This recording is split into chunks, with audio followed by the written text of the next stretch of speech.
I sleep with my boss every night. That is a very big secret. If you whispered that sentence in the break room of my office, the world would stop turning. My name is Jessica. I am 25 years old, and I work in a glass and steel skyscraper in the heart of the city. My boss is Mr. Wilson. Mr. Wilson is the owner of the company. To everyone else, he is a monolith, a statue in an expensive Italian suit. He is 55, with silver hair and a voice that booms like thunder. When he walks onto the floor, the air changes. Silence ripples across the room like a wave. People stop breathing.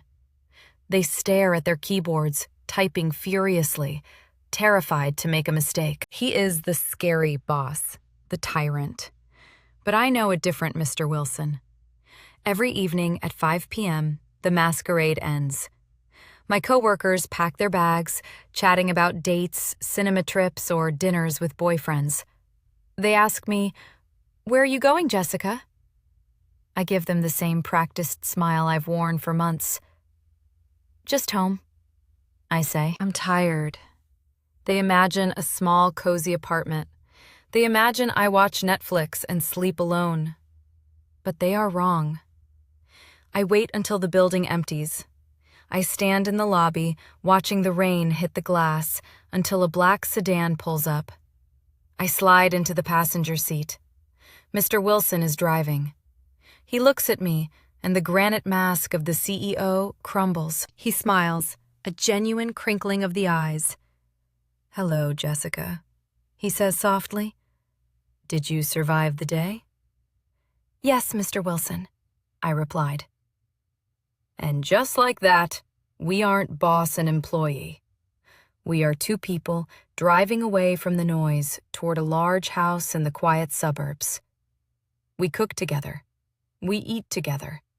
And yes, I sleep in his house. I know what you are thinking. You think I am the young mistress. You think this is a scandal. But you are wrong. He is old enough to be my father. There is no romance here. There is only kindness. And to understand why I live in my boss's house, you have to understand the girl I was before he saved me. You have to understand the secret I kept hidden behind my smile. 2 years ago, I arrived in this city with a single suitcase and a heart full of naive dreams. I come from a village so small it doesn't even appear on most maps. My parents are farmers. We had love, but we never had money. I wanted to be their hero. "I will go to the city. I will wear a suit. I will send you money," I promised my mother as she cried at the bus station. I landed the job as an assistant at Mr. Wilson's company.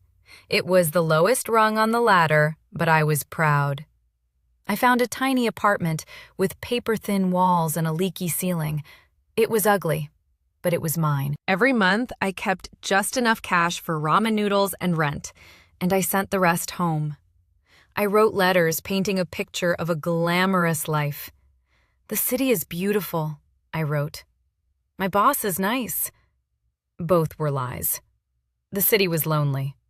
And Mr. Wilson, in those days, he didn't even know my name. To him, I was just a pair of hands that filed papers and fetched coffee. Then came the phone call that broke me. It was my sister. She was sobbing so hard I could barely understand her. "It's Dad," she choked out. "His heart. He needs an operation, Jessica. If he doesn't get it, he will die." The cost was thousands of dollars, an impossible number. I looked at my bank account. I had just enough for my rent and a month of food. I sat on the edge of my bed, staring at the peeling wallpaper. It wasn't really a choice, was it? I loved my father more than I loved my comfort. I went to the bank. I withdrew everything. Every single penny. I sent it all to my sister. "Save Dad," I told her. The operation was a success. My family called me their angel. But when I hung up the phone, the silence of my room was deafening. The next week, my landlord knocked on the door. When I told him I couldn't pay, his eyes went cold. "This is a business," he spat. "Get out."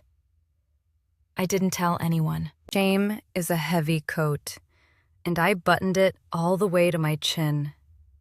I packed my clothes into my car, an old rusted sedan, and that night I drove to a quiet side street, locked the doors, and curled up in the back seat. I was homeless. For 2 months, I lived a double life.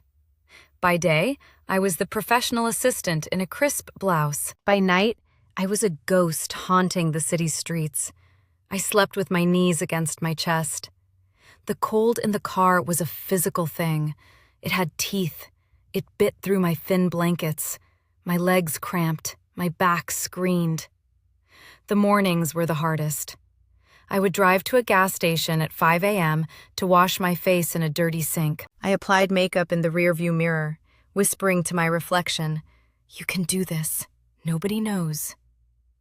I stopped eating lunch. When my coworkers went to restaurants, I sat at my desk and drank water to fill the hollow ache in my stomach. "I had a big breakfast," I'd lie.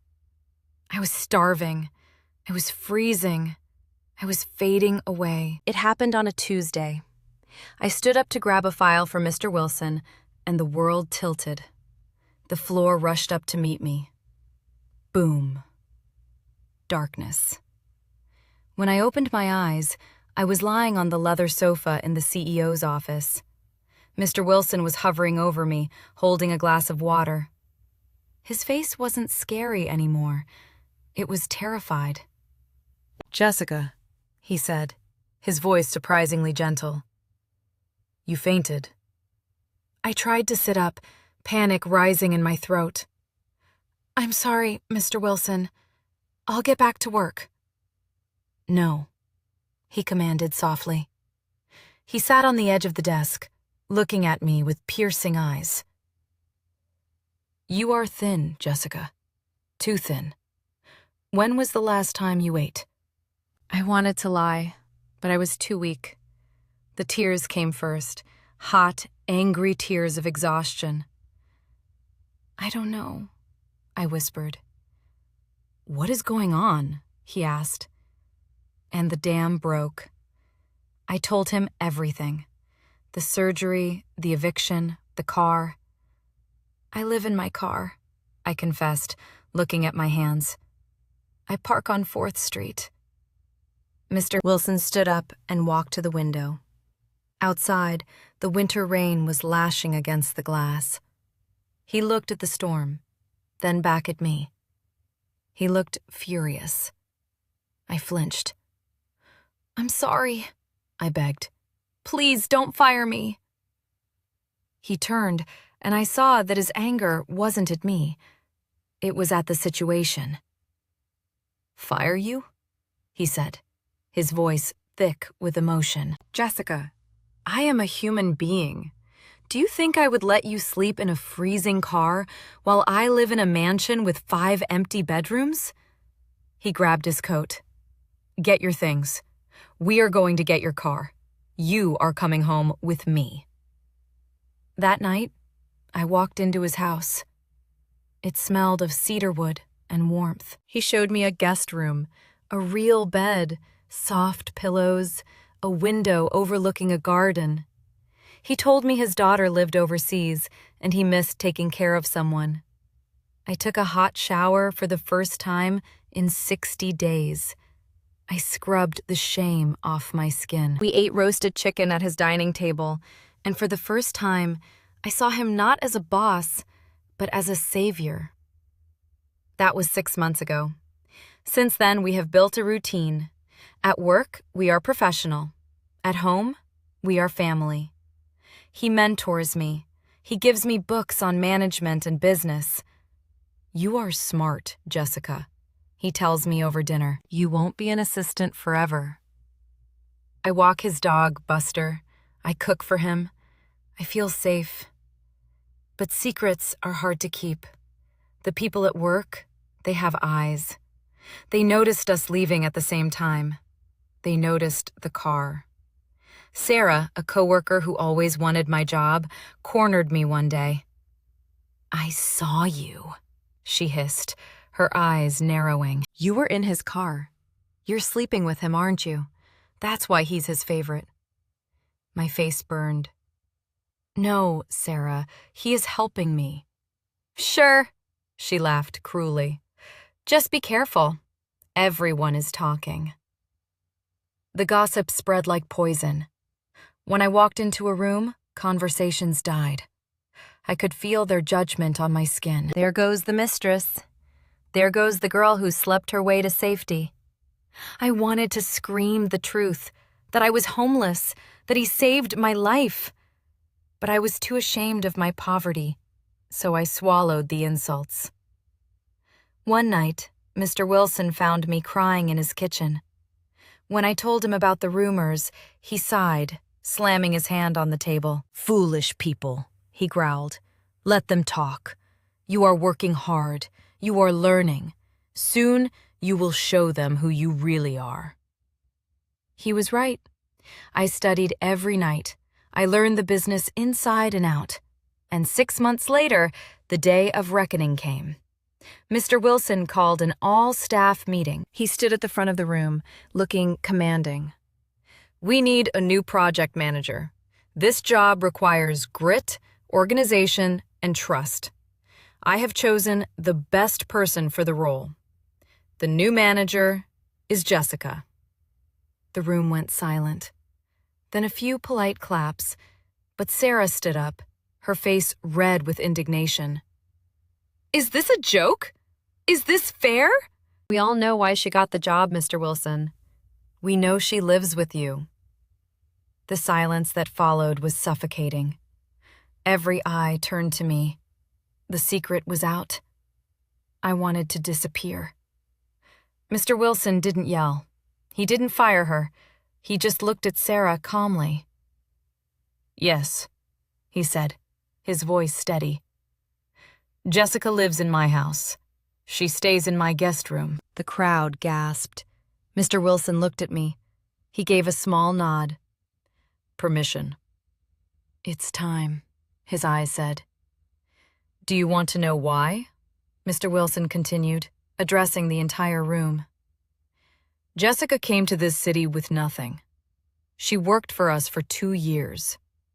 When her father needed life-saving surgery, she gave every dollar she owned to save him. She became homeless." He pointed a finger at the floor. "She slept in her car for 2 months in the freezing winter. She came to this office every day, hungry and cold, and she worked harder than any of you. She never complained. She never asked for a handout." He paused, letting the words sink in. Sarah's mouth fell open. "I found her when she collapsed from hunger," Mr. Wilson said softly. "I offered her a room because she is a human being who needed help.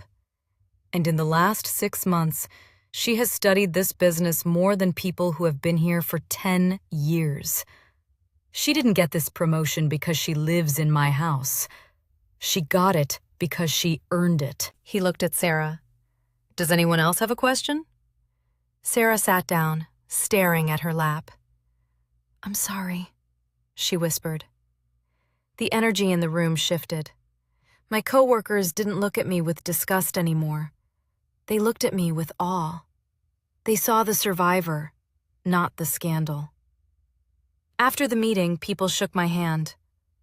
"You're brave," they said. That evening, as I drove home with Mr. Wilson, I looked at him. "Thank you," I said. "You did the work, Jessica. I just opened the door." I still live with Mr. Wilson. I am saving my salary now. Soon I will buy my own little house.